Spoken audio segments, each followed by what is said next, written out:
Pues bueno, muchísimas gracias a todos los que nos acompañan en esta tarde de jueves 24 de junio. Mi nombre es Daniela Loredo, reportera de Energy 21, y hoy tengo el gusto de poder moderar este panel tan interesante acompañada de cuatro grandes expertos que juntos, a lo largo y en un espacio de 90 minutos, pues vamos a platicar sobre el futuro del sector energético tras las elecciones que tuvimos en México el pasado 6 de junio. Como todos ustedes saben, se votó en Cámara de Diputados. Tuvimos la oportunidad de elegir a los diputados de nuestro país y los resultados pues fueron favorables para el partido de Morena, actualmente quien gobierna al país.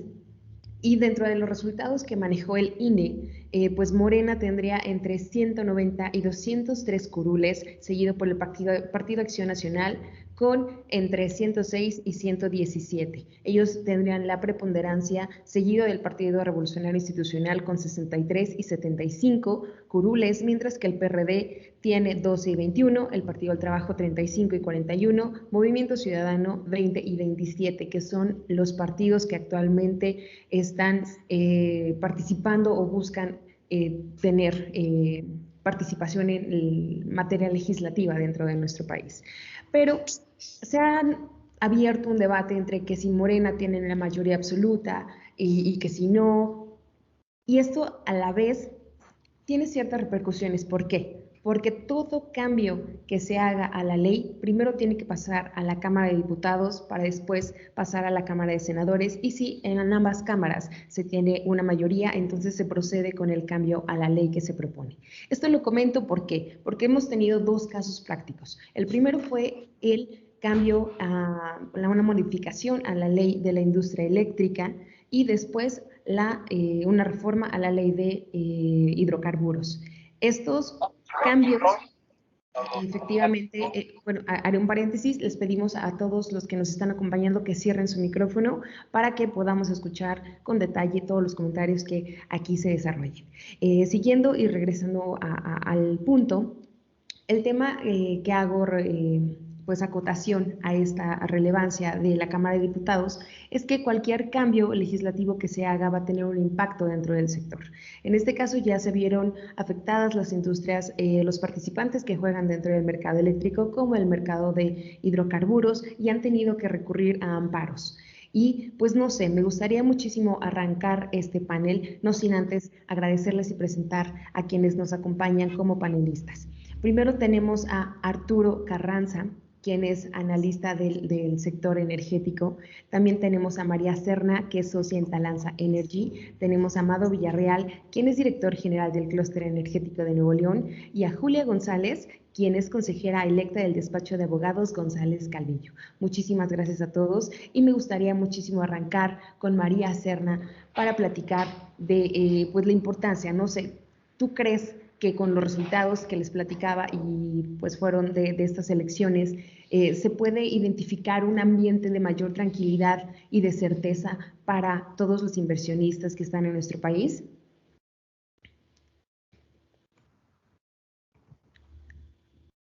Creo que el micrófono está cerrado. Ahí está, perdón, tengo dos y se vuelve loco. Antes que nada, muchas gracias, Dani, y un gusto compartir panel con mis compañeros, que son todos colegas respetados y admirados. Pues muchas gracias por conformar este panel, que sin duda estoy muy emocionada de compartir opiniones con ellos. Yo creo que da más certeza en el sentido en el que existe un poquito más del juego democrático, que es de pesos y contrapesos.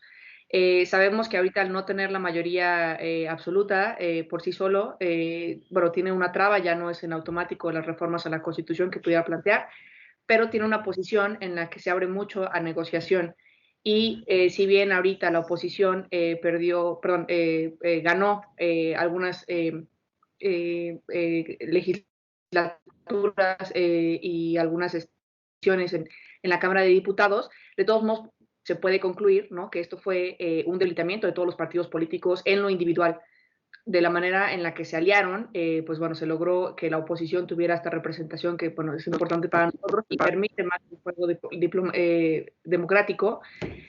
Pero de todos modos hay que pensar que cada uno de estos partidos todavía tiene que luchar por su supervivencia, por su demostración, y que pues varios de ellos pues ya han dicho que están abiertos a escuchar algunas negociaciones entre ellos o con Morena. Entonces, bueno, a mi punto de vista, pues digo, sin duda es muy favorable que hayamos logrado este ejercicio democrático que antes sentíamos un poquito minado.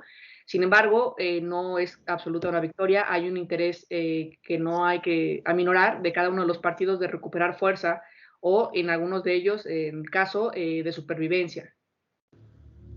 Correcto. Julia, ¿qué nos pudieras compartir desde tu perspectiva? ¿Hay mayor tranquilidad? ¿Concuerdas con lo que nos explica María?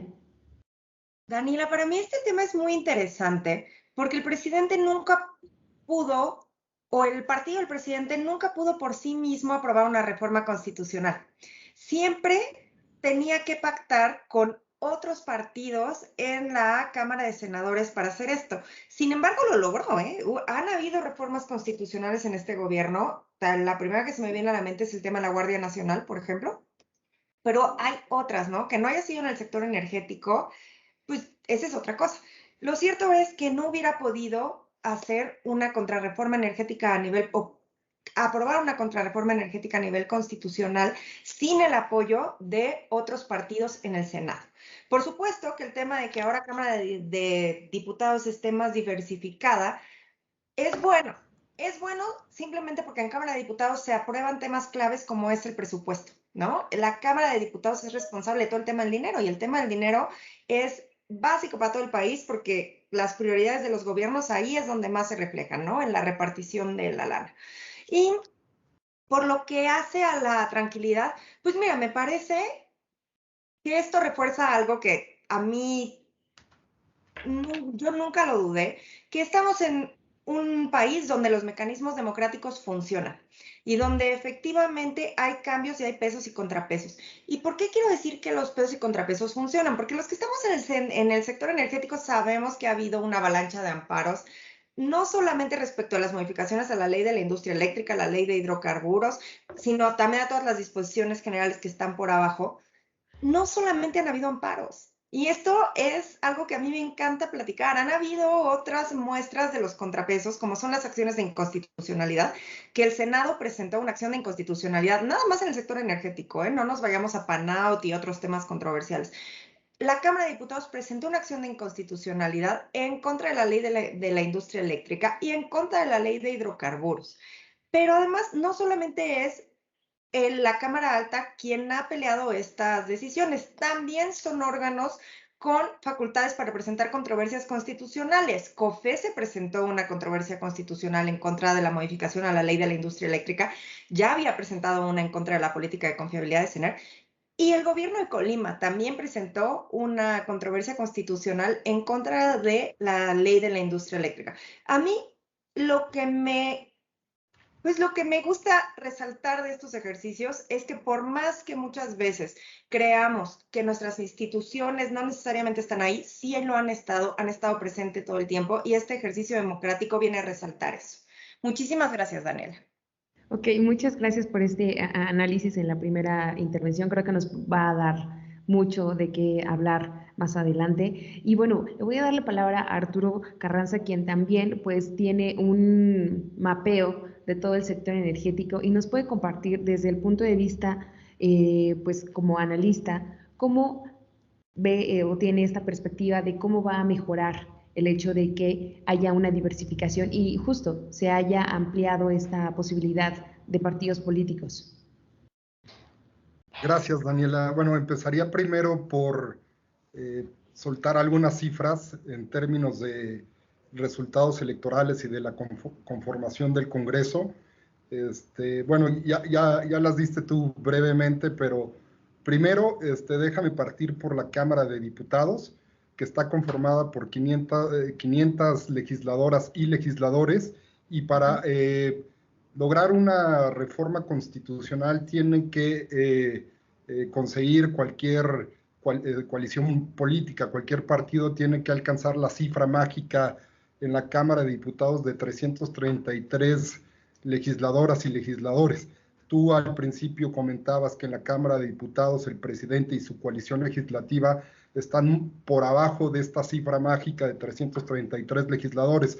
En todo caso, la coalición legislativa del presidente tiene la mayoría absoluta, que es arriba de la mitad más uno de la conformación de la Cámara de Diputados, que como lo comentaba Julia, es muy importante para la aprobación del presupuesto. Ya lo dijo Julia, que este tema es bien importante en términos nacionales para el presidente de manera particular, porque le permite garantizar los recursos para sus proyectos prioritarios y en función de eso tener la mayoría absoluta, es decir, el 50+1 es bien importante para el presidente, pero como lo comento, no le da para alcanzar la mayoría calificada que tiene, estaría compuesta por 333 legisladores.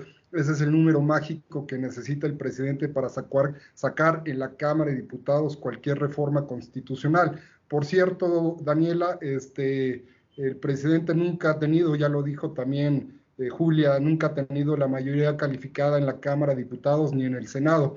En la Cámara de Diputados, la legislatura pasada, el presidente no estaba por debajo del número mágico, 333 legisladores, pero aún así, ya lo comentó otra vez Julia, sacó temas relacionados con la Guardia Nacional o temas muy importantes que tienen que ver con el apoyo social a grupos vulnerables, a adultos mayores, a estudiantes, en fin, lo que nos lleva a pensar también que independientemente de que en la Cámara de Diputados no tenga la mayoría calificada necesaria para una reforma constitucional, sí ha mostrado el talento y el oficio para sacar adelante en algunos momentos reformas constitucionales, y esto no hay que dejarlo aparte porque resulta importante de cara hacia el futuro. Y en cuanto a la conformación del Senado, Daniela, amigas, amigos, pues sabemos que está conformado por 128 legisladoras y legisladores, y el número mágico para sacar una reforma constitucional está en el orden de los 83 legisladores.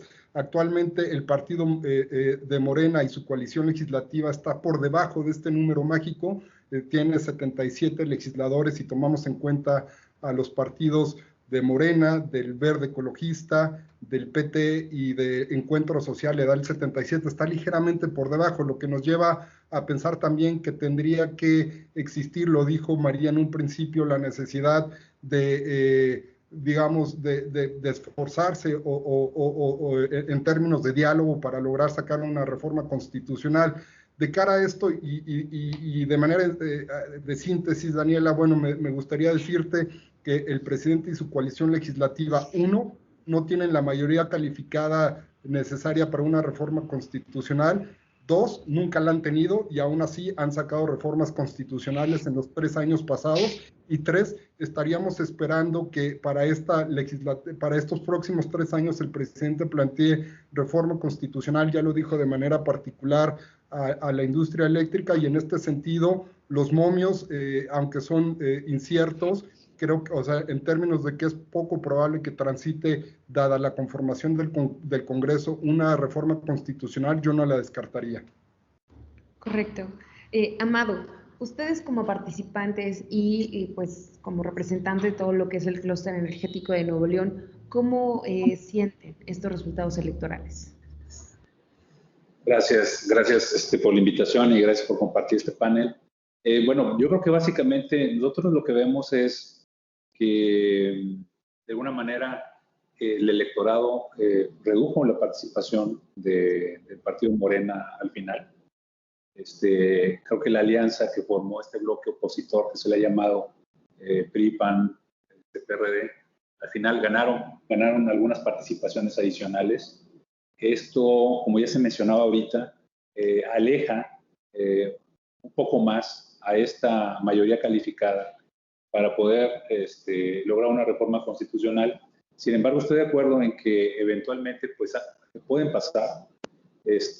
Sin embargo, pareciera que este bloque opositor tiene una idea muy clara. Creo que hay un elemento que nos ha ayudado al sector de energía tremendamente. Yo creo que en algún momento pensamos cómo darle difusión, porque al final el tema de energía es un tema muy técnico y llegar a la población en general pues no es tan sencillo. Lo que pasó en febrero, la helada, este evento climático extremo que se tuvo en Texas y que impactó en el norte, noreste del país, sin duda fue la mejor publicidad que pudo haberse dado para que la gente se concientizara del problema de energía que tiene el país. Yo creo que quedó claro que no tenemos suficiente almacenamiento en gas, lo tenemos para unas cuantas horas. Creo que fue claramente obvio que eso repercute en la generación de energía eléctrica y por lo tanto eso generó apagones, de hecho, digamos que rotativos en todo el sistema eléctrico nacional, por lo tanto le pegó a todo el país.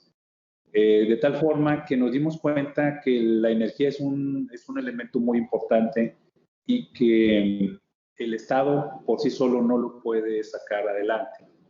Lo estamos viendo ahorita. O sea, ahorita que la economía está empezando a repuntar, está creciendo la demanda de energía, sobre todo en el sector manufacturero. Nos damos cuenta que no hay suficiente capacidad de generación por parte de la Comisión Federal de Electricidad, que tiene problemáticas para lograrlo, que el Estado como tal tiene restricciones presupuestales, que hay otras prioridades sumamente importantes, como el caso de salud, ¿verdad?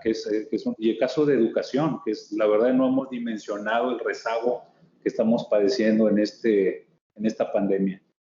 Ahí necesitamos al Estado, no necesariamente en la generación de energía. En la generación de energía yo creo que lo óptimo debía ser una mezcla sector público y privado, que era lo que planteaba la reforma energética. Y al final yo creo que todo este entorno, esto que pasó en febrero, que nos sensibilizó yo creo que a todos, porque pues, todos sufrimos cortes de luz, la industria tuvo que parar prácticamente 5 días, si no es que una semana, plantas automotrices lo tuvieron que hacer con pérdidas millonarias. Esta realidad yo creo que es lo que muestra que al final hay una conciencia, no solamente para la ciudadanía, sino para los mismos legisladores, de tener cuidado si van a legislar en el tema energético, yendo en contra de la salud de la gente, por un lado, por la parte ambiental, y obviamente en el tema de competencia, ¿no? Porque ya ahorita estamos viendo el efecto. Los precios, hoy se anuncia en esta primera quincena del mes de junio, los precios arriba del 6% de inflación anual. Eso repercute en los bolsillos de la gente. Entonces son cosas, el frío, el gas, no electricidad, apagones, aumentos en los precios, te van mostrando una realidad que eso le llega al legislador. Pues más allá de alguna negociación que pudiera crear una mayoría calificada ficticia, ficticia en el sentido de que no fue lo que le otorgó la ciudadanía, sino que se están haciendo alianzas, yo creo que los legisladores deberían tener mucho cuidado con eso. Para nosotros, la industria, lo que está identificando claramente es que dándose un cambio en una reforma constitucional en el marco del sector de energía, sin duda va a terminar por golpear la generación de inversión en el sector. Esperemos que esto no ocurra. Las señales son muy claras, tanto para la inversión de empresas transnacionales, extranjeras, como nacionales. Sin embargo, el daño está hecho. O sea, el hecho que el presidente siga hablando de la posibilidad de una reforma constitucional a la ley de la industria eléctrica está inhibiendo la inversión. El ambiente de incertidumbre está ahí. Lo que están haciendo la mayoría de los actores económicos es proteger sus inversiones. Pero hablar de nuevas inversiones, yo creo que todos están pensándola bastante. Entonces, bueno, creo que hoy en día tenemos una ciudadanía que, dado el efecto en febrero, que yo creo que es el mayor efecto publicitario que se le ha dado al tema energético, hay una conciencia ciudadana y yo creo que también legislativa de tener cuidado en cambios en la legislación. Yo creo que ya hubo costos por llevar a cabo reformas que van en un sentido equivocado, que no van de acuerdo a la tendencia global de descarbonización y de cuidado del medio ambiente. Correcto. Hay muchos temas que poner sobre la mesa, pero creo que uno de los más importantes que deben tocarse en este panel, en este webinar de discusión, es el presidente ha sido muy intuitivo y ha reiterado en distintas ocasiones su idea de fortalecer tanto a Pemex y como CFE. Incluso hace una semana, hace unos días, dijo que iba a proponer una reforma a favor de CFE directamente. Esto genera que no haya un piso parejo entre todos los participantes. Y como bien lo comentaban, si el partido de Morena no es quien decide solo, sino tiene que hacer alianzas, ¿ustedes quién creen que pudiera inclinarse más hacia pues las ideas, que apoyen las ideas de Morena, y que si el presidente desea en algún momento hacer esta iniciativa o cualquier otra que afecte pues de rebote o directamente a alguna otra ley de la reforma energética, pudiera tener ese apoyo? Esa es una pregunta. Y la segunda es, ¿qué podemos esperar de tantos cambios en un mercado que ya estaba preestablecido con la reforma energética y sobre todo que no ha tenido el nivel de maduración que, a diferencia de otros países, pues han tenido ya desde hace muchos años, ¿no? La apertura, esto cambia, esta reforma energética es de 2013. Estamos hablando que tenemos 8 años de una reforma energética que con los cambios seccionales no ha tenido una continuidad o un seguimiento tal cual, sino ha tenido pues en contrasentido estos cambios y estos retrocesos a nivel ya de ley. No sé, me gustaría muchísimo escuchar, María, tu opinión. Claro que sí. Bueno, en este tema que comentas, yo estoy de acuerdo con lo que comentaba el doctor Amado, ¿no? En que es un tema de comunicación, en lo que podemos esperar, y yo ahorita sí siento que fue tanta la intervención de comunicación que se hizo a favor de los resultados esperados de la reforma energética en ese entonces, lo veíamos en comerciales y demás de todo, cuáles iban a ser los beneficios, sin hacer pues, el énfasis que se necesitaba de la maduración de esta reforma para que pudiéramos empezar a ver esos resultados que, como bien dice el doctor, pues la gente de pie, la gente que no se dedica al sector energético, lo único que ve es que no ve los cambios en sus recibos, no ve los cambios en el desembolso que él tiene que hacer por el pago de los servicios energéticos, y entonces ellos, pues es fácil cuando se lo señalan, de no has tenido ningún cambio, la reforma fracasó, etcétera. Aunado a ello, pues está ya muy avivado, pues es una percepción personal, el concepto de soberanía energética, incluso pues gente que no es conocedora del sector, pero yo creo que hoy en día si les preguntas van a decir claro que sí, necesitamos que Pemex sea el más fuerte y que CFE, y entonces en ese sentido pues estaría muy fuerte el sentimiento que tienen en general la población de avivarlo. O sea, no es el mío, pero pues lo percibo ¿no? de los comentarios que escucho de la gente en diferentes foros, con conversaciones y demás. Preguntabas que cuál es el partido que pudiera ser que mayor tendencia a lo mejor apoyarlo. No estoy tan segura, es fácil pensar en el Partido Verde, ¿no? Porque quedó con esta posición, pero también está el PRI que típicamente ha sido muy fortalecido por sindicatos de luz, el cual yo no descartaría que no fuera una pieza que quisieran soltar. La conformación del Partido Revolucionario Institucional hoy en día no es la misma que fue la que aprobó o propuso o estuvo en la discusión de la reforma energética, e incluso el dirigente de hoy que tiene el PRI, pues es un poco, pues pareciera en contra de la reforma energética. Entonces yo veo al PRI muy debilitado, veo al PRI en una posición en la que sabe que si se mueve tanto a la derecha, a lo mejor, o sea, como por congruencia política, digamos, de recuperar lo de la reforma energética, pudiera mantenerla al costo que le represente, o si se mueve tantito y deja pasar algunas, pudiera recuperar fuerza política, ¿no? A lo mejor algunos cargos políticos, públicos. Entonces, pues bueno, mis ojos ahorita están entre el verde, que bueno, pues eso sabemos que puede variar, pero el que más me preocupa es el PRI. Ok, me sorprende que no hayas mencionado el Partido del Trabajo, que bueno, en estos pues foros abiertos, parlamentos abiertos, que al menos se tuvieron con la ley de la industria eléctrica, pues apoyaban mucho, ¿no? Se sumaban por sí solos a todo lo que pues proponía el presidente con este cambio legislativo. Julia, me gustaría seguir contigo. A mí, es que a mí me gustan los números que dio Arturo, porque te hablan mucho de la realidad. Ahorita Morena tiene entre 190 y 203 escaños, ¿no? El PT tiene entre 35 y 41. Y el Verde tiene entre 40 y 48. Estos tres nada más podrían hacer cualquier modificación legal. No constitucional, ciertamente, pero legal podrían sin más. Me parece que el voto del verde se va a definir dependiendo, y esto es un comportamiento histórico, de lo que sea más conveniente para el partido.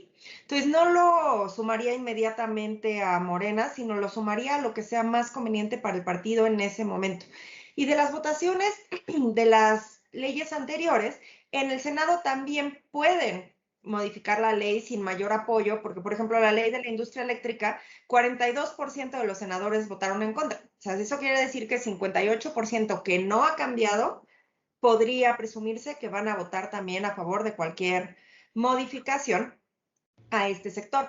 Te voy a ser muy honesta también, Daniela. Yo pienso que las modificaciones no necesariamente se van a dar a nivel legislativo. El Poder Ejecutivo ha sido muy exitoso modificando disposiciones administrativas que tienen unos impactos muy grandes en el sector y que es más fácil aprobar porque es una potestad propia y que además no les va a generar este desgaste político de buscar aliados y que pueden tener un impacto enorme. Me viene a la mente que el viernes 11 de junio, me parece, se publicaron las modificaciones a un tema fiscal que es el lugar distinto del autorizado. Esa modificación en la que el SAT no tuvo que pasar por el procedimiento de mejora regulatoria, que nadie vio venir porque no se publicó antes, porque no se sabía, tiene un impacto enorme en el tema de la importación y exportación de hidrocarburos. Y es una medida muy efectiva que tiene menos desgaste político. Entonces, Daniela, yo pienso que eso es lo que vamos a ver. Vamos a ver más disposición, más modificaciones a disposiciones que pueda modificar por sí solo el Ejecutivo. Gracias, Daniela. O incluso los acuerdos, ¿no? Recordemos lo que se mencionó, tanto el acuerdo de CENER como el acuerdo de SENACE el año pasado en el marco de la pandemia. Entonces creo que también podría ser otro recurso que el gobierno pudiera tocar y poner sobre la mesa antes de llegar a un cambio legislativo. Arturo, te veo con ganas de comentar. Sí, desde luego. Muy interesante tu pregunta porque nos permite ver con quiénes cuenta y con quiénes no cuenta el presidente.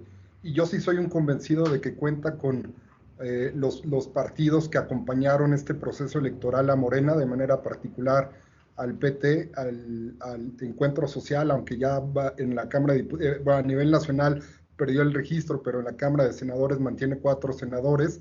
Y desde luego yo sí creo que el Partido Verde Ecologista es uno de los aliados, aunque venderá su amor a un precio muy alto. María señaló algo bien interesante que tiene que ver con el PRI. El lunes posterior a las elecciones del 6 de junio, el presidente habló de la posibilidad de negociar con el PRI algún tipo de acuerdo para sacar las reformas constitucionales, y todos los ojos de los analistas políticos se fueron al PRI y le empezaron a preguntar a su presidente si estaría en condiciones o en disponibilidad de llegar a algún tipo de acuerdo para avanzar la agenda legislativa del presidente y de su coalición en el Congreso. El presidente actual del PRI negó rotundamente que estaría en condiciones de apoyar al presidente y dijo que se fortalecería la alianza que conformó con el PAN y con el PRD. Lo cierto es que más allá de lo que haya comentado el presidente del PRI, la coalición opositora, desde mi punto de vista, está cohesionada en términos muy frágiles. No llevaron una agenda legislativa común, sino simplemente, desde mi punto de vista, creo que lo que los une es la oposición tal cual al presidente, sin un programa, insisto, programático que les permita proponer algún tipo de agenda. Y en este sentido, en la medida en que no hay, elementos que los unan de manera sólida, siempre es muy probable para el presidente y para el gobierno que socave este tipo de alianzas. En esos términos, yo sí veo que hay condiciones para que el PRI en alguna u otra reforma, no necesariamente la constitucional, a la industria eléctrica, se una a la coalición del presidente para aprobar o avanzar este tipo de programas. Por cierto, recientemente fue seleccionado el líder del PRI en la Cámara de Diputados, es Rubén Moreira. Rubén Moreira, nada más para que lo tengamos presentes, amigas, amigos, votó en la legislatura pasada en la Cámara de Diputados varios de los temas a favor de Morena, lo que nos hace pensar en los términos en los que lo hizo María, que es posible que en algunos temas en la Cámara de Diputados el PRI acompañe a Morena y su coalición. Por lo demás, nada más me gustaría concluir un poco retomando lo que dijo el doctor Villarreal, en el sentido de que no necesariamente la agenda que plantea el presidente y su coalición legislativa es la mejor para el sector energético. Yo sí soy un convencido, lo dijo María también, que la narrativa del gobierno en materia energética le ha permitido fortalecer al presidente su relación con las bases políticas que sustentan su gobierno, pero esto no necesariamente implica que sea lo mejor para el sector energético. Yo creo que el sector energético hoy está paralizado, y si está paralizado es porque hoy en día hay dos visiones de un sector energético que se contraponen de manera fundamental. Una que plantea el presidente, que tiene que ver con el fortalecimiento de las empresas públicas de energía, y otra que tiene que ver con el modelo actual, que aún está vigente en el sentido de que favorece la competencia.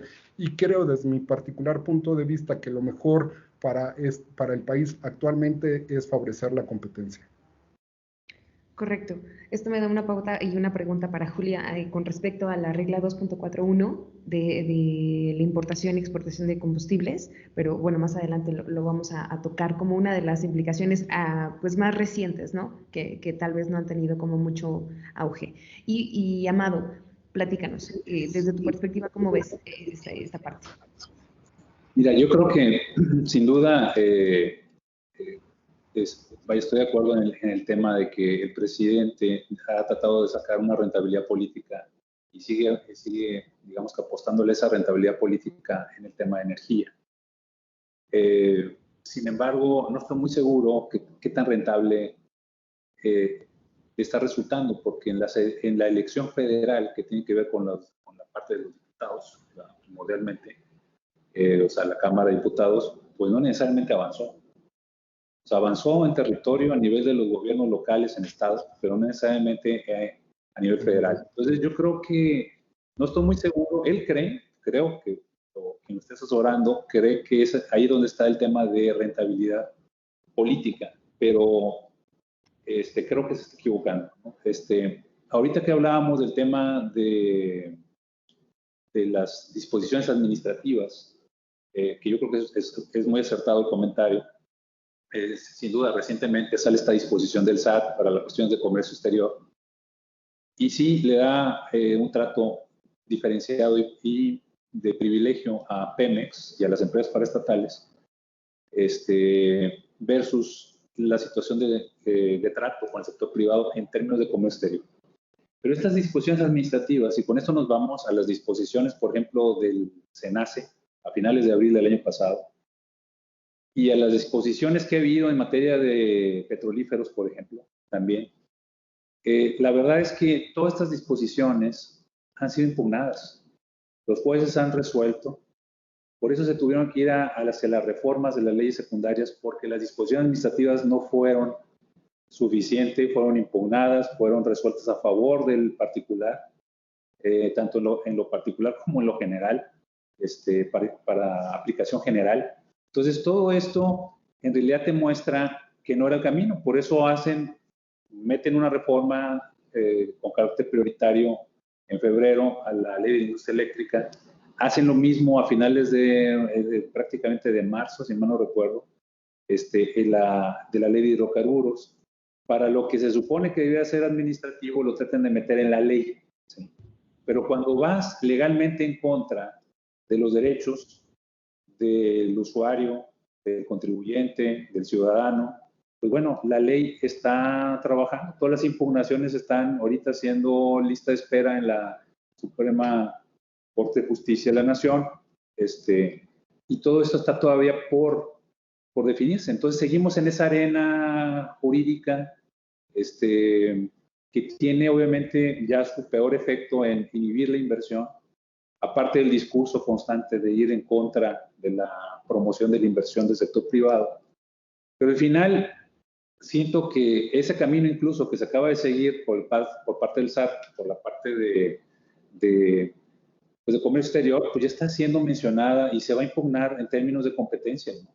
Porque le estás dando un trato preferencial a una empresa que no necesariamente es monopolio. De hecho, la Constitución no lo establece salvo ciertas actividades en particular, tanto para CFE como Pemex, les da un carácter de monopolio, para otras no. En eso consistió la reforma energética, de abrir el sector energético, y no puedes, a través de disposiciones administrativas, tratar de legislar, ¿no? Y menos hacer una reforma constitucional. Entonces, sí, seguiremos en esa arena, en donde la parte regulatoria pues estará consistentemente en debate. Seguiremos inhibiendo la inversión en el sector de energía. Obviamente todas las acciones están claramente orientadas a limitar la participación del sector privado. Sin embargo, lo que podría decir es de que es ir contra la naturaleza misma, yo creo, global.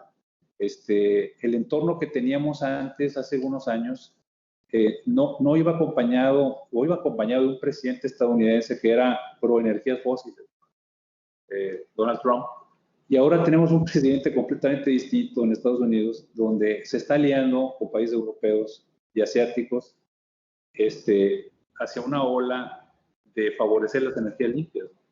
Es a favor de la descarbonización. Vamos en contra de la naturaleza misma, de hacia donde va la economía global, incluso poniendo en riesgo nuestro propio desarrollo económico, dado que incluso pudiera haber medidas, ya están mencionando algunas, que puedan afectar el comercio internacional de nuestro país por estar favoreciendo una política que va en contra de la descarbonización.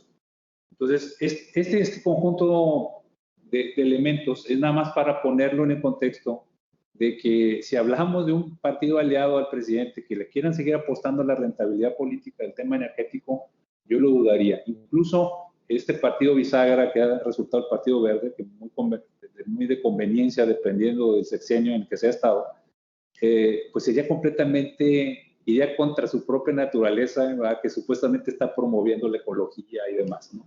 Entonces, yo creo que ahorita vuelvo a insistir en el tema de la conciencia de los ciudadanos y de la conciencia de los legisladores a la hora de promover reformas. Y la parte administrativa es completamente impugnable. Ya yo creo que las empresas han encontrado caminos ya muy claros, después de un año, de cómo seguir impugnando todas esas medidas administrativas. Sin duda, como lo hemos comentado en el mismo sector energético, la parte legal es el subsector quizá de servicios legales en el sector de energía que más ha ganado en todo esto, porque realmente nos hemos pasado el año en esa arena de discusión y de defensa. Y creo, bueno, en ese sentido, que seguir con esa bandera yo creo que sería un error.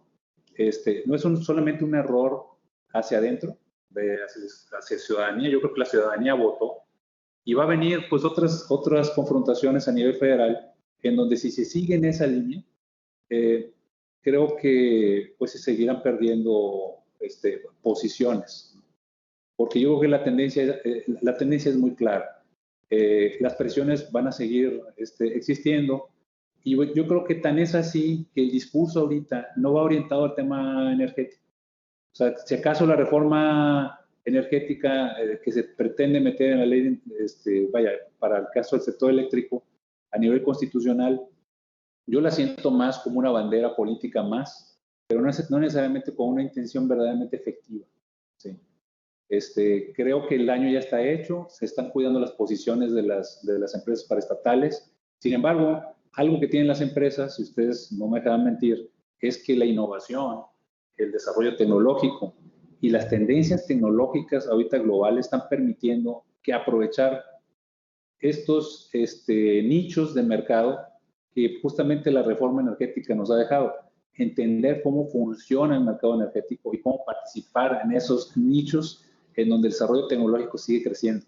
Y ahí sigue, o sea, el sector energético entonces sigue viviendo y la participación privada seguirá, a pesar de una cerrazón de parte del gobierno federal. Ok, muchísimas gracias, Amado. Yo voy a poner una pregunta en la mesa para cualquiera de nuestros 4 panelistas, y es, ¿qué va a pasar con las reformas que fueron suspendidas por los tribunales?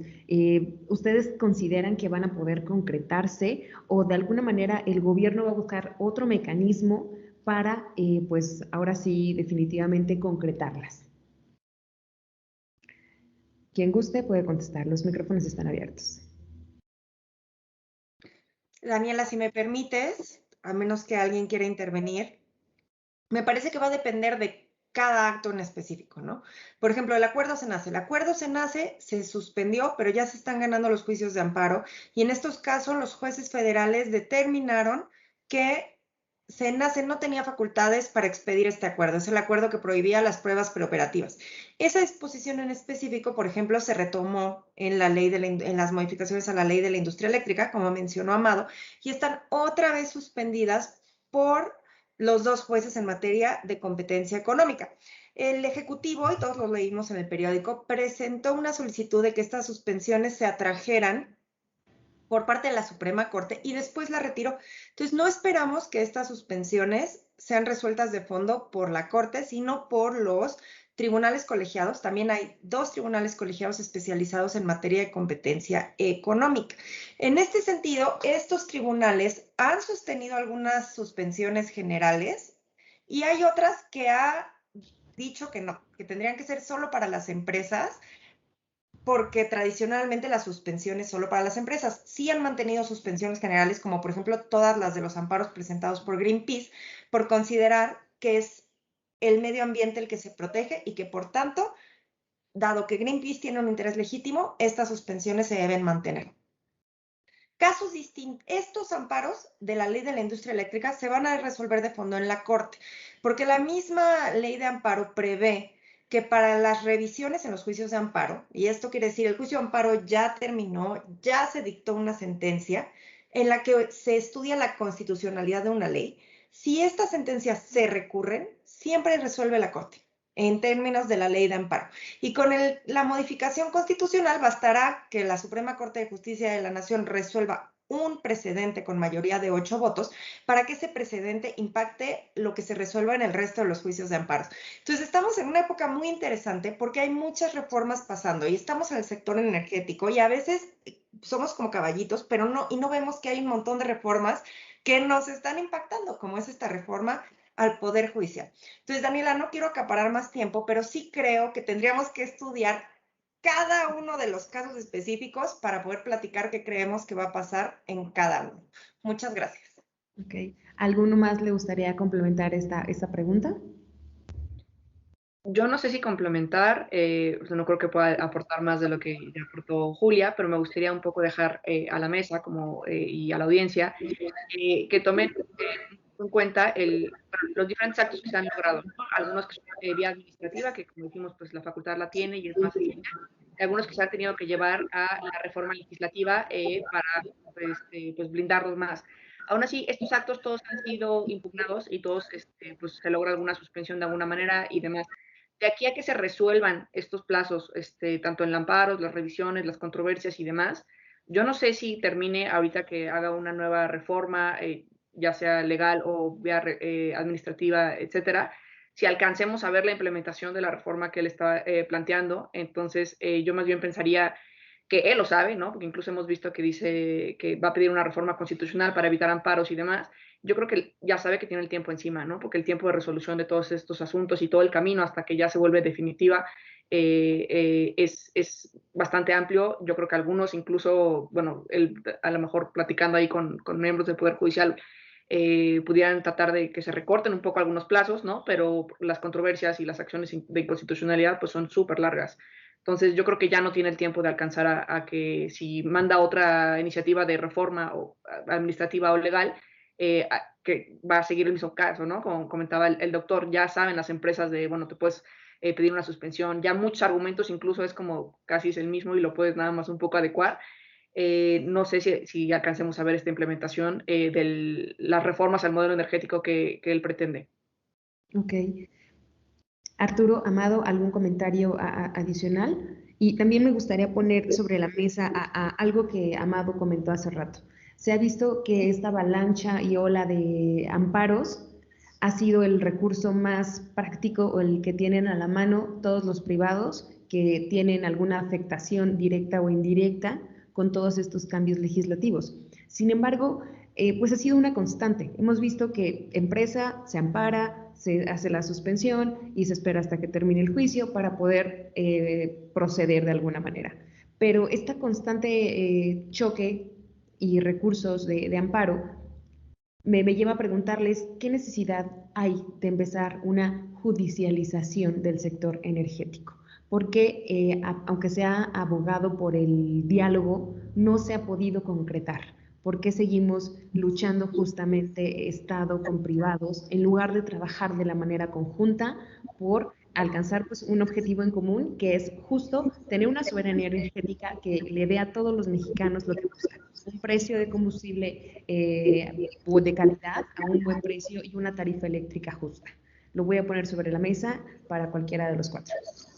Sí, mira, quisiera yo comentar algo al respecto. Yo creo que, o sea, sin duda ha habido algunos vicios, ¿sí? Pues habrá que ser claros en eso. En ciertas cosas habrá razón por parte del gobierno federal de ciertos vicios que se crearon, tanto en el mercado de hidrocarburos como en el mercado eléctrico. Pero tienen, digamos, nombre y apellido. O sea, lo que se tiene que hacer básicamente es aplicar la ley. Lo que se ha hecho es utilizar eso como una bandera para promover reformas o una contrarreforma, que pues, obviamente no la pueden tener mientras no hagan una reforma realmente constitucional. Y estamos completamente en una arena jurídica o todos los temas judicializados. Yo creo que en ese sentido es bastante delicado porque casi cuando hablas con cualquier funcionario del gobierno federal no existe este diálogo, ¿no?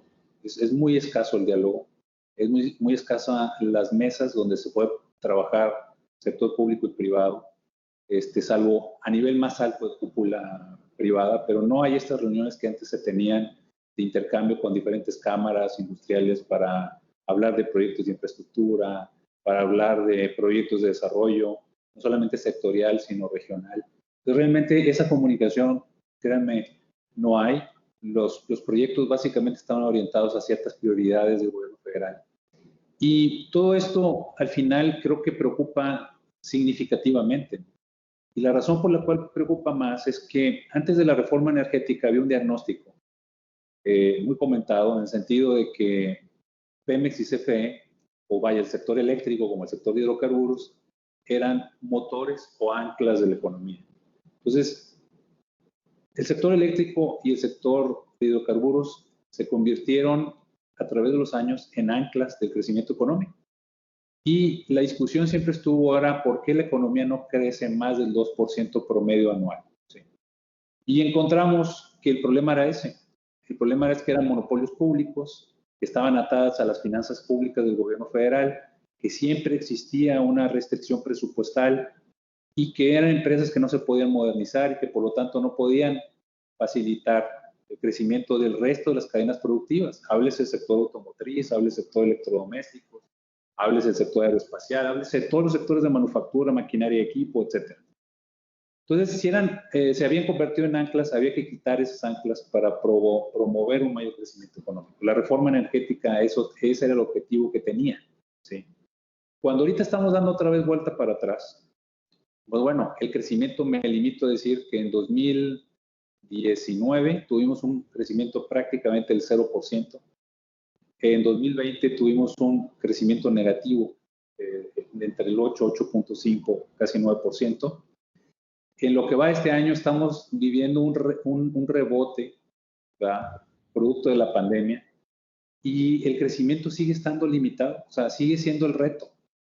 O sea, el crecimiento sostenido de largo plazo, promedio anual, arriba del 2%, sigue siendo el reto. Difícilmente lo vamos a alcanzar si solamente el sector público lo quiere hacer. La nuevo posible secretario de Hacienda va a enfrentar una realidad que es no hay recursos públicos suficientes. Nos acabamos muchos de los fideicomisos. ¿Sí? El presidente ha anunciado que no va a aumentar impuestos. No se quiere endeudar. Entonces, pues si no tienes vía de incrementar ingresos públicos, no tienes manera de invertir eficientemente mayores recursos y hacerle frente a una creciente demanda de energía producto del crecimiento económico que nos va a jalar la economía global, empezando por Estados Unidos. Entonces, la economía estadounidense nos está jalando, ¿sí? Es lo que está provocando el crecimiento. No hay ningún motor de crecimiento interno.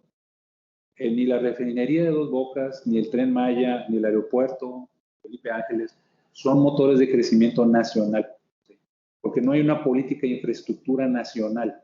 Son solamente proyectos locales, regionales. Entonces, nuestro motor de crecimiento es externo. Si queremos seguir siendo parte de eso, necesitamos una dinámica en el sector energético en donde se incorpore el sector privado. El sector público no tiene los recursos. O, en su defecto, pues las declaraciones que se han dado hasta el momento pues han sido una mentira. Porque lo que realmente va a venir seguramente va a ser una reforma fiscal y seguramente va a ser dolorosa, ¿sí? Y si no se hace, entonces, ¿de dónde van a salir los recursos para hacerle frente a inversiones que puedan atender la demanda de energía en el país? ¿Sí? No va a ser a través de disposiciones administrativas favoreciendo a las empresas públicas, que de paso habrá que mencionar que Pemex es una entidad paraestatal quebrada. Subsiste porque tiene el respaldo y el aval del gobierno federal, porque es deuda soberana, lo califican como deuda soberana. Pero si no existiera ese vínculo, es una empresa que hace rato está prácticamente quebrada. Y CFE pues sigue teniendo pérdidas porque su orientación de mercado se ha ido hacia segmentos donde no es eficiente, es la generación. Y hay ya demostraciones claras que donde está realmente la rentabilidad y la está obteniendo es en transmisión y en distribución. ¿Sí? Entonces, en la parte de generación, desafortunadamente están arrastrando la competitividad de todo el país, que sigue perdiendo posiciones en competitividad. Y bueno, todo esto lo menciono en términos de hacer una conciencia muy clara, porque esto va a pegar al final en los bolsillos de los ciudadanos, ¿sí? Tarde que temprano. Entonces tiene que haber un viraje en la política energética. Si no es así, entonces vamos a tener un problema económico mayor. Y ahí sí, aparte de los cortes de luz, aparte de los paros en la industria por falta de gas y por lo tanto de electricidad, vamos a sumarle incrementos en los precios que ya los estamos viendo, y aparte de eso vamos a sumarle un aumento de los impuestos, porque si no esto no cuadra, ¿sí? Entonces digo, nada más lo pongo como un contexto que nos dé una certidumbre de por qué cuando hablamos del futuro del sector de energía, pues es difícil separarlo de la tendencia global. El gobierno no puede ir en contra de la tendencia global, y esta es una realidad. Lo estamos viendo ahorita. Las empresas siguen aprovechando nichos de mercado concreto. Ok, me cierras esta puerta, entro a la generación distribuida a través de paneles fotovoltaicos. Me cierras esta otra puerta, bueno, entonces el abasto aislado. Me cierras esta puerta, bueno, voy a buscar almacenamiento de energía. Me cierras esta otra puerta, sigo buscando alternativas y el desarrollo tecnológico sigue creciendo. Y se nos olvida que el tema de innovación y desarrollo tecnológico es exponencial. Entonces, siempre va a ir por delante de la regulación. Por más que Morena quiera hacer algo en contra de esa tendencia, la realidad tecnológica lo va a superar. Esa es la realidad, y entre más pronto lo entendamos y lo entienda el gobierno federal, pues nos va a doler menos el menor crecimiento, la pérdida de empleos, el aumento en los precios, y el acceso a energía a precios accesibles. Correcto. Muchísimas gracias, Amado. Yo quisiera preguntarles a ustedes si con toda esta tendencia a recurrir a los amparos va a hacer que los tribunales sean capaces de atender toda la demanda. Es decir, cómo van a poder sobrellevar toda esta cantidad de amparos que pues están generando con cada cambio que hay, porque no solamente hablamos del acuerdo de CENER o el acuerdo de SENACE, y las leyes, que ya está de más, sino también está el caso de los certificados de energía limpia o las tarifas de porteo. O sea, son más temas y más cambios que se han hecho a menor escala, pero al final siguen siendo pues cambios que han afectado a quienes en su momento apostaron por la reforma y desarrollaron todas esas tecnologías o apostaron por esos mercados. Entonces, dejo también esta pregunta, y Julia, levantaste la mano. Es una pregunta muy interesante, Daniela, pero me gustaría acotarla aún más. Todos los temas del sector energético, todos, absolutamente todos, excepto los CELS que se presentaron fuera y después se centralizaron, los llevan dos jueces, el juez primero y el juez segundo en materia administrativos especializados en competencia económica, telecomunicación y radiodifusión. Hay algunas excepciones porque algunos se ampararon en contra de un impuesto a emisiones en Nuevo León y eso sí los regresaron, pero la gran mayoría la tienen estos dos jueces. Estos dos jueces también ven lo de Telecom. Entonces, nada más para que se den cuenta la cantidad de trabajo que tienen, el año pasado cada juez tuvo 600 demandas, ¿no? En 2020 llegaron a 600, los dos. Eso fue toda la carga de trabajo que tuvieron. El año pasado tuvieron el acuerdo SENACE, la política de confiabilidad de CENER, el tema de los cambios en las tarifas de porteo, tuvieron varios temas. O sea, ya tenían bastante trabajo, 600 demandas. Ahorita, al día de hoy, mitad de año, van en 3,000 y pico, porque estos jueces no solamente conocen el tema de energía y el tema de competencia económica, sino también tienen el de telecomunicaciones y por lo tanto tienen el de padrón de usuarios. Entonces, dos jueces que cerraron el año con 600, ahorita tienen más de 3,500. Y en mi experiencia, tuve la fortuna de presentar muchos amparos en contra de la ley de hidrocarburos, ibas al juzgado y lo presentabas y se está turnando 3 semanas después. Generalmente lo habitual es que tú presentas una demanda, al día siguiente se turna y te acuerdan el día siguiente. Ahorita esto está tomando 3 semanas. La pregunta de fondo es, ¿habrán más tribunales especializados en materia de competencia económica? Pues no se sabe, porque esto lo tiene que decidir el Consejo de la Judicatura Federal y tener presupuesto, ¿no? Finalmente, crear nuevos órganos cuesta. La otra opción es que los dejen contratar más gente, que podría ser más fácil, o que se creen unas cosas que se llaman tribunales bueno, más bien juzgados auxiliares, que son juzgados que se crean solamente para ayudar a desahogar a juzgados que por alguna razón tienen una carga enorme de trabajo, ¿no? En este caso, sería posible que se creen auxiliares y que estos auxiliares a lo mejor se lleven todos los de telecomunicaciones, que en este momento seguramente se van a desechar porque salió ya una decisión del primer tribunal colegiado especializado también en la materia diciendo que ahorita no tienen afectaciones. Entonces ya veremos, pero es muy interesante porque imagínense de 600 a 3,000 y pico a mitad del año. Estamos hablando de que podrían tener 100 veces más asuntos este año de lo que tuvieron los años anteriores. Está de verdad alarmante. Ok. María, Arturo. Bueno, yo quisiera comentar nada más que ya hemos escuchado por ahí algunos comentarios del presidente en contra de los juzgados especializados, que pues no son como de su agrado. Incluso en algún momento mencionó que a lo mejor mandaba o proponía que se desaparecieran estos tribunales especializados o juzgados especializados.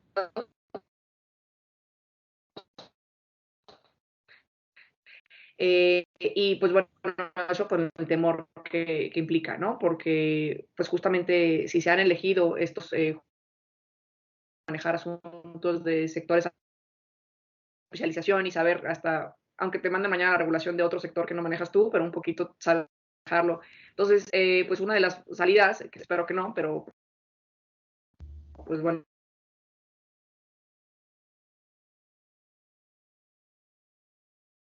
Creo que tuvimos una falla técnica con María. Ahorita vamos a volver a intentar que se restablezca su conexión y mientras tanto seguimos con Arturo. Sí, Daniela, probablemente contextualizar por qué hay tanta participación del Poder Judicial en la definición de la política energética. Y en este sentido creo que valdría mucho la pena recordar que en la construcción del nuevo modelo energético, las y los legisladores que participaron en este proceso hablaron mucho de que este nuevo modelo energético estaba blindado desde la Constitución. Esto es, modificaron los textos del 25, 27 y 28 constitucional para blindar los cambios subsecuentes en las leyes secundarias y sobre todo blindarlas en los términos de permitir la libre concurrencia y la libre competencia de las empresas privadas en el sector energético, abatir pues el monopolio de las empresas públicas de energía y permitir la participación.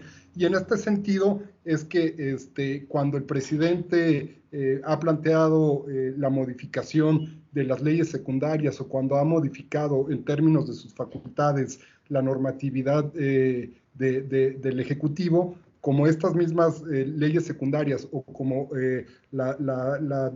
digamos, la normatividad administrativa se contrapone con los textos del 25, 27 y 28 constitucional, en este mismo sentido es que los particulares tienen argumentos para acudir al Poder Legislativo y defender sus derechos. En este sentido, creo que si el presidente pretende modificar el marco jurídico en el sentido en que lo está proponiendo, es necesario, ella lo sabe, o sea, lo sabe el Ejecutivo, modificar los textos, insisto, del 25 y del 27 y 28 constitucional, de todo el sector, para poder lograr que la política energética tome el rumbo que el presidente quiere. Comentar además de que esto no significa si el presidente, insisto, logra materializar sus cambios constitucionales, que se resuelva el tema de los derechos adquiridos de las empresas que ya han invertido, que invirtieron bajo ciertas reglas, que invirtieron bajo un marco jurídico claramente constituido y que el hecho de que se cambie este andamiaje institucional implica que sus derechos se vean afectados. Entonces, lo que yo estoy tratando de explicar es que si el presidente logra materializar su nueva política energética en el rumbo en la cual está trazándola, esto no significa que se resuelvan los derechos adquiridos, la participación de las empresas públicas en los mercados energéticos en México. Hay que tomarlo en cuenta. Y un tema que tocabas tú con respecto a la necesidad del diálogo en estos últimos 3 años de gobierno, que me parece muy interesante porque desde mi muy particular punto de vista creo que es un pendiente muy importante. Creo que el Ejecutivo sí tiene que tomar en cuenta las condiciones actuales del país y desde mi particular punto de vista creo que sí valdría la pena que más de dar un manotazo para trazar el rumbo de su política energética, creo que los resultados electorales del 6 de junio sí hablan de la necesidad de poner el diálogo en el centro de la decisión en materia de política pública, pero en este mismo sentido creo que la oposición tiene un reto formidable, magnífico, inclusive más grande que el presidente, porque yo he escuchado en los últimos 3 años a la oposición defender el modelo energético, pero más que argumentos yo encuentro una defensa endeble, o por lo menos no han sabido articular un mensaje que llegue a los, digamos, a los ciudadanos, ni siquiera desde el punto de vista de consumidores, que sí nos vemos beneficiados a los ciudadanos. Y te voy a poner un ejemplo, en las 2 propuestas de reforma que se plantearon a la ley de la industria eléctrica y a la ley de hidrocarburos, la oposición cuando explicó por qué la oposición a estas reformas, los ciudadanos no nos involucramos en ese debate, estábamos lejos de participar en este debate, la oposición no ha sabido bajar un discurso que le explique por qué cuáles son los beneficios del nuevo modelo energético para los ciudadanos en concreto. Creo que ahí hay un desafío terriblemente grande que hay que saber resolver, explicar clara y sencillamente por qué este modelo energético favorece a las ciudadanas como consumidores que somos. Creo que eso tenemos una responsabilidad, no solamente los partidos de oposición o los que apoyan el nuevo modelo energético, sino todos aquellos que creemos en el andamiaje que se construyó.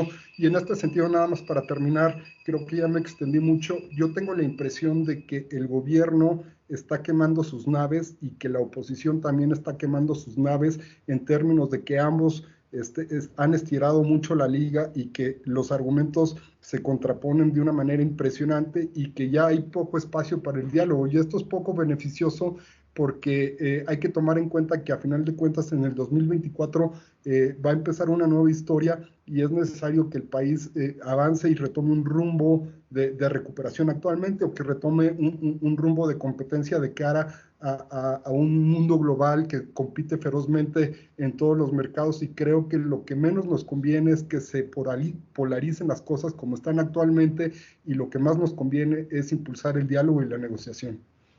Creo que acabas de tocar algo muy importante, la polarización.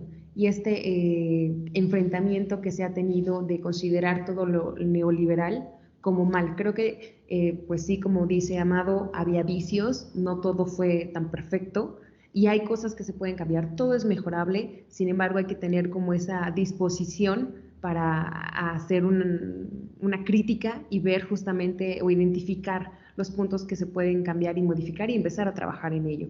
De hecho, no sé si ustedes recordarán que los cambios no solamente han venido desde el Ejecutivo Federal, como la ley de la industria eléctrica o la ley de hidrocarburos, que fueron iniciativas que directamente el presidente presentó. Hubo una que fue recientemente, la del artículo 13 de la ley de hidrocarburos, que controlaba o daba otra vez, regresaba a Pemex este poder de las ventas al mayoreo. Hemos visto que por diferentes ángulos han venido estas iniciativas y propuestas, y una que me llamó mucho la atención fue la que hizo recientemente en una declaración Alfonso Ramírez Cuellar, también diputado, que dijo que iba a presentar una iniciativa para regular el mercado de gas LP. ¿Qué podemos esperar de estas pequeñas iniciativas? Que hay muchas que no prosperan, pero hay otras, como la de Manuel Rodríguez, que sí prosperan y tienen una repercusión ya dentro del mercado de los petrolíferos o en general del mercado energético. ¿Qué podemos esperar de estas? ¿Seguiremos, pues sí, esperando más de este tipo de iniciativas, o qué otro tipo de cambios podemos esperar? Amado. Sí, yo creo que aquí hay por ejemplo, si hablamos del mercado de gas LP, o sea, sabemos que es un mercado concentrado en un grupo limitado de empresas, y que por lo tanto ahí ha habido un efecto de incremento en precios. Pero resulta un poco contradictorio que me quiera abocar a eso, el tema, cuando la política energética está concentrándose en Pemex y CFE. ¿Sí? O sea, por un lado, quiero abatir el incremento en los precios en gas LP, producto en parte a que hay un cierto nivel de concentración, que ya hay herramientas para combatir eso, que pues es la misma Comisión Federal de Competencia Económica. Y por otro lado, bueno, la misma Comisión Federal de Competencia Económica, como ya se mencionaba, pues es la que ha interpuesto los mejores argumentos en contra de muchas de las disposiciones administrativas que ha querido imponer el gobierno federal a través de la Secretaría de Energía o a través de otros órganos como el SENACE. Y bueno, en ese sentido, a mí me parece una como media contradicción. Por un lado, quiero que haya más competencia y no suban los precios, pero por otro lado, estoy a favor de favorecer las empresas productivas del Estado, que sabemos que son monopolios, digo, empresas dominantes públicas, y que eventualmente van a elevar los costos de la energía, que pues de alguna manera eso ya está ocurriendo. ¿Sí? Entonces, a mí me parece que no sé qué es lo que está pasando, que yo estoy de acuerdo en el sentido de que no ha llegado el mensaje, o que la oposición no ha podido mandar este mensaje claro, de que al final esta política energética al que más perjudica es al que menos tiene. ¿Sí? El principal costo es un costo social, porque no puedes tener acceso a energía, no tienes alternativas. El costo es lo que te va a proveer de energía de los monopolios públicos, o estas empresas dominantes públicas, que está demostrado que generan costos sociales, ¿no? Y que si no te lo están repercutiendo en un momento dado en las tarifas eléctricas, es porque está saliendo a través de un subsidio o una transferencia del gobierno federal a las propias paraestatales. El caso más grave es Pemex, pero CFE también lo ha hecho. Entonces, en ese sentido, creo que no hay un entendimiento claro de que el hecho de que no tengamos mayor oferta de energía y mayor competencia en energía, que conviva el sector público y privado, que eso nos llevaría a una generación de energía más abundante y a precios más competitivos, el principal afectado es el que menos tiene. Entonces, mientras eso no permee claramente y lo queramos compensar con programas sociales, estamos equivocando completamente la estrategia. Correcto. ¿Alguien tiene algún otro comentario? Ok, bueno, dentro de las preguntas que cabe destacar, nos han estado enviando a través de la plataforma, quisieran saber de qué manera se puede mediar el hecho de que el gobierno esté apoyando a tanto a Pemex y CFE, pero también limita la participación de los privados, cuando saben que Pemex y CFE por sí solos no pueden y tienen la infraestructura para poder atender toda la demanda actual del país. O sea, creo que es una pregunta interesante y la pongo sobre la mesa. Me gustaría empezar contigo, María. No sé si tengas algún comentario. Sí, bueno, la mediación es algo que pues claramente no estamos logrando, ¿no? Entonces justamente cabe una autorreflexión, no solamente para los particulares, no solamente para los legisladores, no solamente para los expertos o los que estamos en un panel así o compartimos nuestras opiniones y tenemos algo de difusión. Yo creo que la mediación, como decía, hay que, bueno, comentaba el doctor, comentaba Arturo, comentaba Julia, es una comunicación que no se ha podido dar porque le estamos hablando igual a todo el mundo.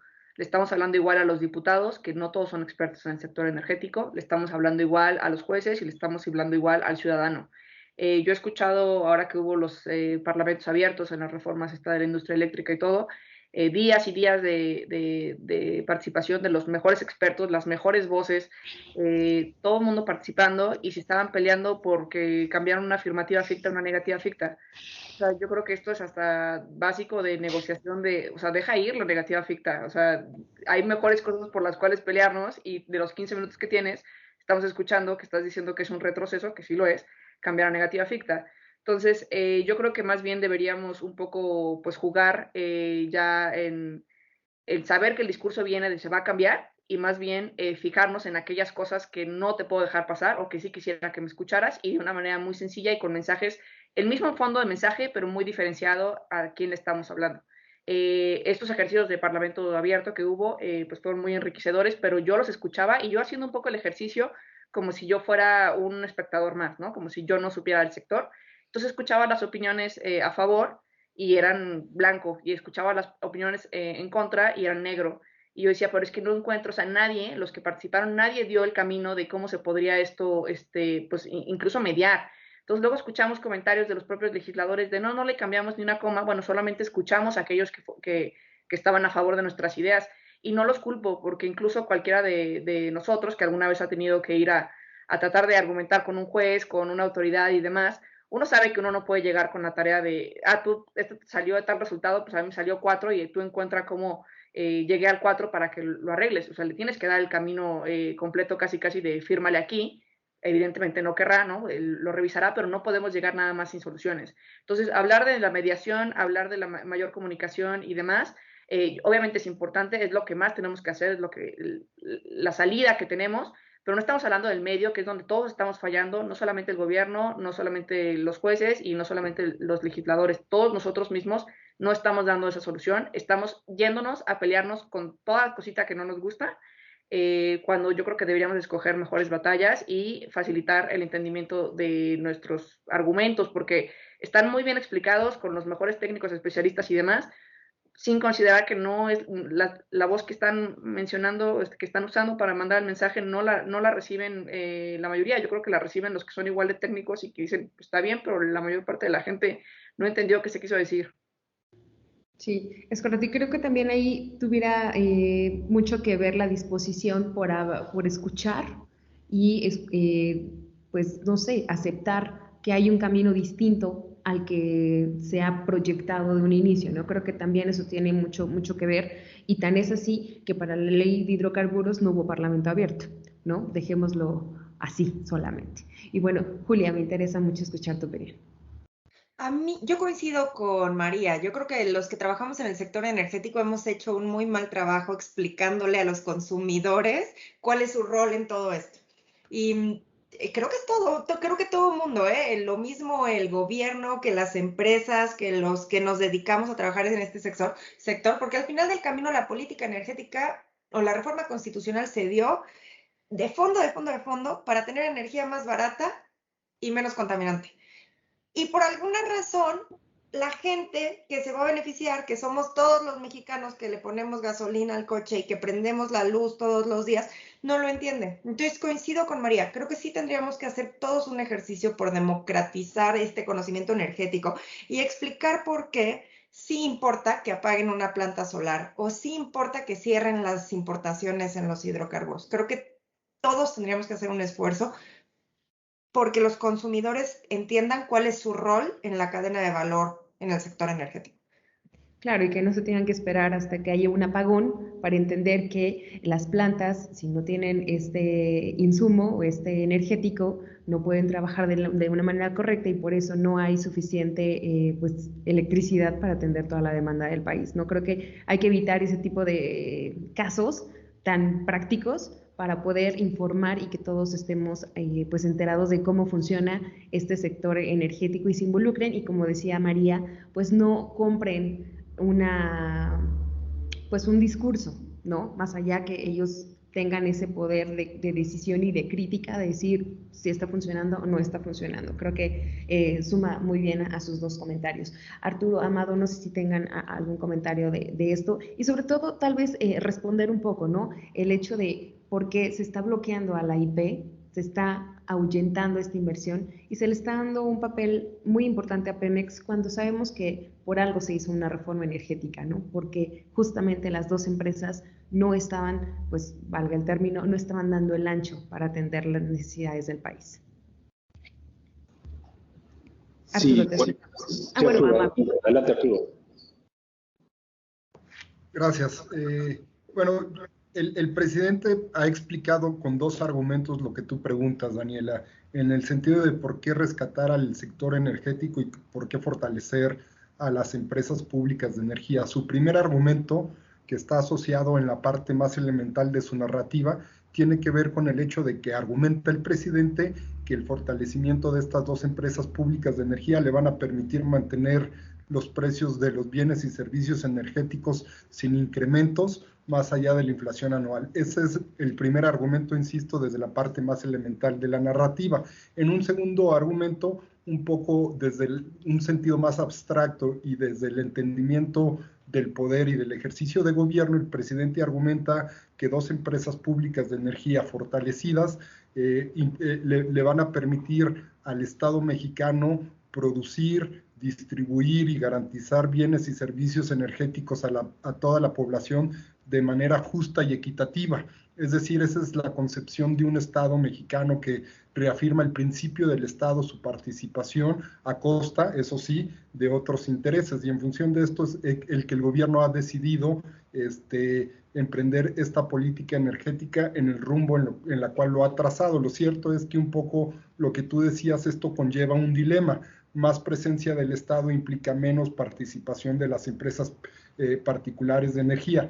¿Y cómo se resuelve este dilema? Desde mi particular punto de vista, se resuelve fomentando la actividad económica, ampliando la participación en todas las actividades que componen el Producto Interno Bruto, para que en la medida en que haya más generación de riquezas, se demanden, se necesiten más bienes y servicios energéticos y que no sean solamente las empresas públicas de energía las que tengan una participación en los mercados, sino que ni siquiera porque se necesitan actualmente, sino que también las empresas privadas participen en garantizar bienes y servicios de calidad. En síntesis, creo que el dilema se resuelve para que poderme explicar de una manera más clara, ampliando el pastel para que el pastel, en la medida en que el pastel de las actividades económicas se amplíe, en esa misma medida existan mayores participaciones para empresas públicas y privadas.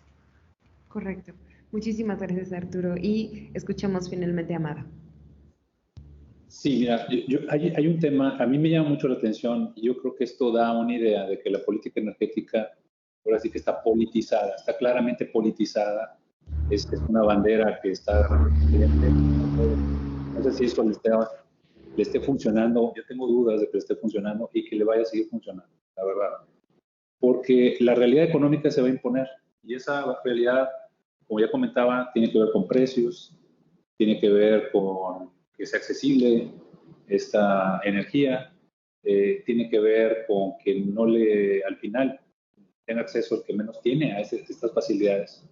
Que por cierto, esa es una tendencia global. Ahorita que hablamos de las clases medias y que hoy salió una nota que francamente me fue de espaldas, que dijo el presidente hoy en la mañana de que las clases medias pues fortalecieron, creo que no me acuerdo si a Hitler y a Pinochet.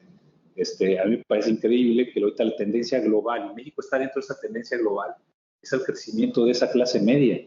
Y esa clase media tiene un ingreso medio más alto, es una clase media que puede acceder a una serie de productos, servicios que normalmente aumentan el nivel y la calidad de vida, pero que hacen uso de la energía, ¿sí?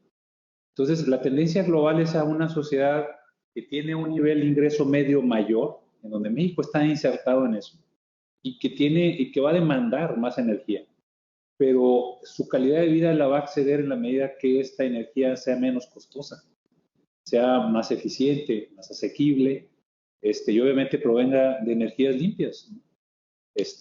Entonces, a mí me parece, y esto es una muestra de que siento que el tema está completamente politizado, porque cuando hablamos de autosuficiencia, pues habría que decir que sí, no somos autosuficientes ni en petrolíferos, que es en la parte de gasolinas, ni en la parte de gas, por ejemplo.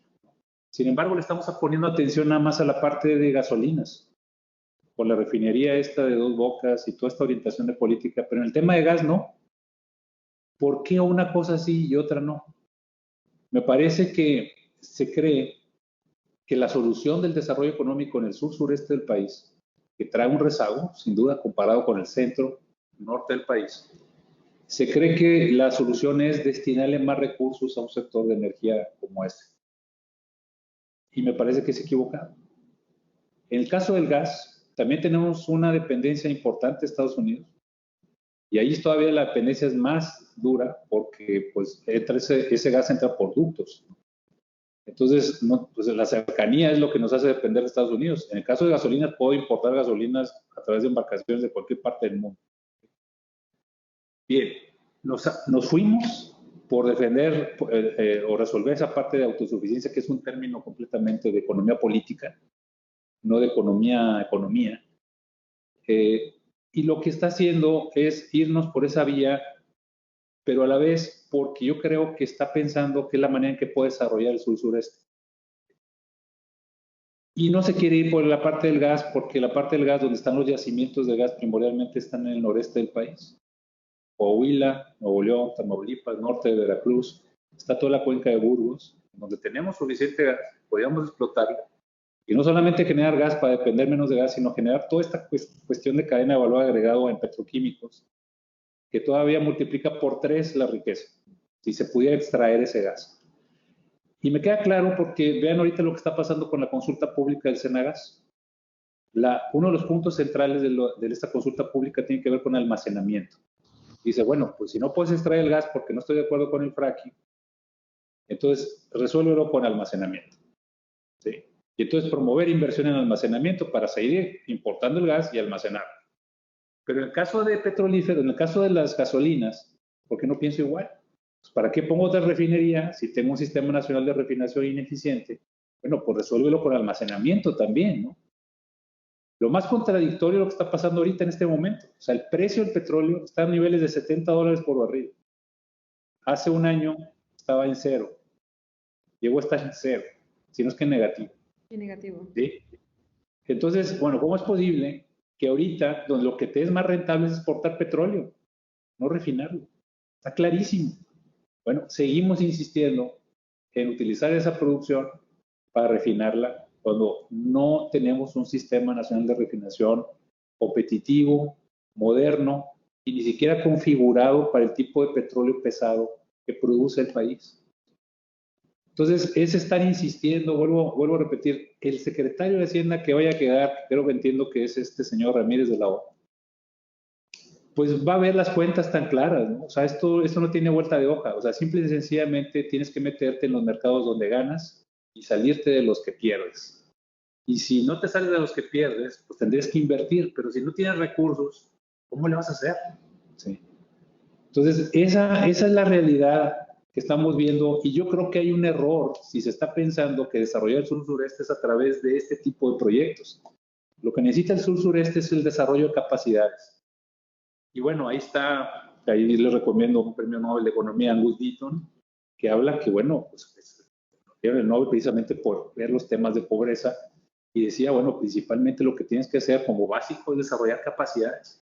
No es a través de programas sociales donde das recursos, sino a través del desarrollo de las capacidades de la gente, pero hacia actividades de mayor valor, no hacia el desarrollo de caminos empedrados o hacia el desarrollo de actividades de bajo perfil a través de invernaderos, sino a través de desarrollarles las capacidades, que es el tema que estamos perdiendo, por cierto, ¿verdad? El tema de educación. Entonces tienes que desarrollar esas capacidades no solamente de la ciudadanía, sino de los mismos gobiernos que están en el sur-sureste del país. Pues mientras ese tema no se entienda y se crea que esta es la solución, créanme que estamos perdiendo el tiempo, pero no solamente para el sur-sureste, sino para todo el país. Y eso es lo que está ocurriendo.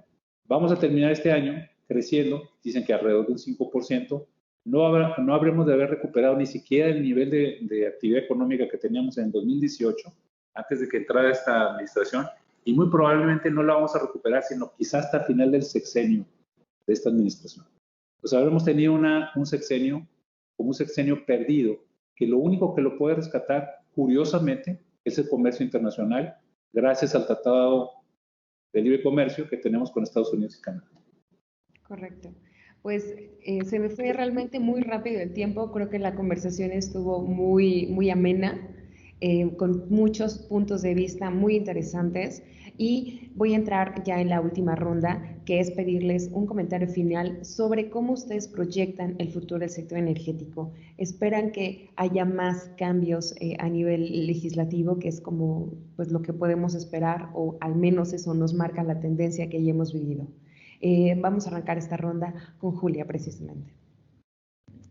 Muchas gracias, Daniela. De nuevo, muchísimas gracias por coordinar este tipo de espacios. Me encantó coincidir con María, con Arturo y con Amado. Fue un gusto estar con ustedes hoy.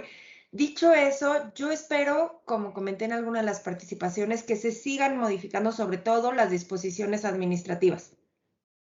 Creo que el gobierno ha sido muy exitoso en identificar disposiciones que, modificándose de forma fácil, tienen un gran impacto en el sector.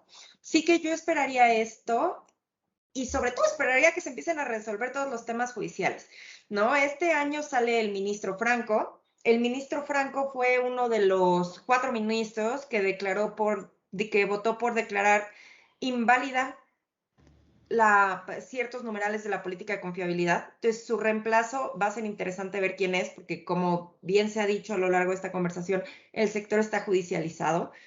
Y pues vamos a ver también que se resuelvan las acciones y las controversias relacionadas con la LIE y con la ley de hidrocarburos. La de la LIE la tiene el ministro Franco, así que yo soy de las creyentes de que antes de que termine este año sabremos, o por lo menos, yo creo que el ministro Franco va a presentar un proyecto este año que va a intentar salir ya con este tema de la controversia y de las acciones, de la acción y de las controversias resueltas, pero ya veremos, ¿no? A mí me gustaría mucho que este mismo año la Corte resolviera lo relativo a la ley. Muchas gracias, Daniela. Muchísimas gracias a ti, Julia. María, seguimos contigo. De igual forma, muchas gracias a compartir opiniones a través de tu espacio, Daniela. Gracias a tu audiencia por estar aquí con nosotros. Yo coincido con Julia, veo más cambios a nivel administrativo. Bueno, a lo mejor vemos también algunos cambios en el nivel legislativo, que pues, ahora va a tener que estar un poco más negociado con los partidos de oposición. Pero bueno, también es evidente esperar el mismo juego que hemos visto ahorita, ¿no? Que se presenta algún cambio, vienen los amparos, viene la suspensión y pues estamos pendientes de resolución. Entonces, por lo pronto, pues los intentos de modificación que haya ahorita el modelo, supongo que se intentarán y que se van a congelar de la misma suerte. Muchísimas gracias a todo el mundo. Gracias. Arturo. Sí, igual, agradecerte, Daniela, por la oportunidad, por la invitación. Ha sido fascinante este diálogo. Y nada, cerrar insistiendo en que han pasado 32 meses de un nuevo gobierno, y en materia energética lo que hemos visto es principalmente una clara intención para combatir y echar abajo un modelo energético que si lo dejan madurar, si le dan tiempo y forma, podría dar muy buenos resultados. En los siguientes 3 años lo que yo observo es que el presidente insista en su tentativa de rescatar, y lo pongo entre paréntesis, al sector energético y en fortalecer a las empresas públicas de energía. Esta política, lo que yo veo es que va a ocasionar que la parálisis o el estancamiento en el que estamos actualmente continúe. Y en este sentido, y para cerrar mi participación, creo que tenemos una responsabilidad todos los que participamos en este sector para tender puentes, para tratar de impulsar el diálogo de suerte tal que permitamos encontrarnos en el diálogo y encontrar puntos medios que permitan salir de este atolladero en el que estamos actualmente. La expectativa en todo caso no es muy halagüeña, Daniela. Perfecto, muchísimas gracias, Arturo. Y cerramos este pues muy nutritivo panel con Amado Villarreal. Gracias Daniela, pues gracias también, un gusto compartir este panel con Julia, con María, con Arturo. Creo que hemos hecho una reflexión bastante profunda para lo que está ahorita ocurriendo. Yo creo, tengo la esperanza de que esta nueva legislatura, que también es un aspecto que no comentamos mucho, pero habrá que ver cómo se conforman las comisiones. Hay un dato interesante, casi si mal no recuerdo, es un 28% de los diputados fueron reelectos, de los cuales el PAN fue el que tuvo más éxito en esa reelección de diputados, casi con una arribita de un 80%, después el PRI y luego Morena por ahí del 70%.